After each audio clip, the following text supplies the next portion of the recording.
दिनांक 26 नोव्हेंबर 2008 रोजी पाकिस्तानमधल्या 10 आतंकवाद्यांनी मुंबई शहरावर दहशतवादी हल्ला केला होता। हा हल्ला देशावरचा हल्ला होता। या हल्ल्यामध्ये 166 निरपराध नागरिकांचा मृत्यू झाला, ज्यामध्ये आमच्या शहीद पोलीस अधिकाऱ्यांचाही समावेश आहे। या हल्ल्याच्या वेळीच 10 पैकी 9 आतंकवाद्यांना कंठस्नान घालण्यामध्ये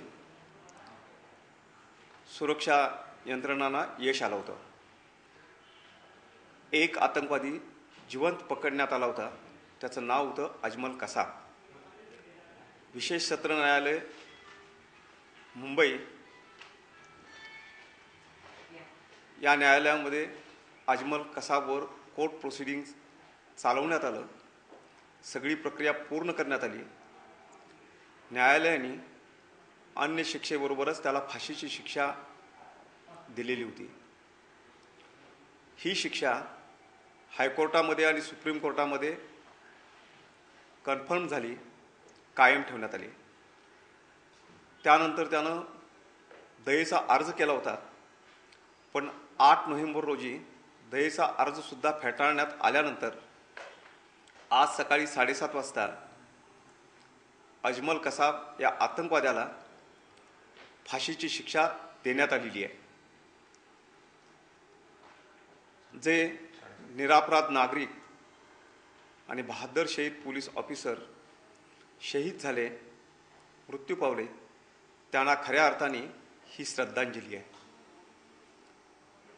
न्याय प्रक्रिया पूर्ण करून अजमल कसाबला अंतिम शिक्षा भारतामध्ये पूर्णपणे कायद्याप्रमाणे प्रक्रिया पूर्ण केल्या जातात, हे जगासमोर सिद्ध करण्यात आपल्या यंत्रणा यशस्वी ठरलेली आहेत। भारतावर हल्ला केला तर यंत्रणा चोखपणाने उत्तर तर देतातच, पण न्याय प्रक्रियाही पूर्ण करून आरोपीला अंतिम शिक्षा देतात, हे आपल्या सगळ्या यंत्रणांनी सिद्ध केलंय। जे शहीद झाले, मृत्यू पावले, त्यांना खऱ्या अर्थाने आज श्रद्धांजली दिली गेली असं मी मानतो।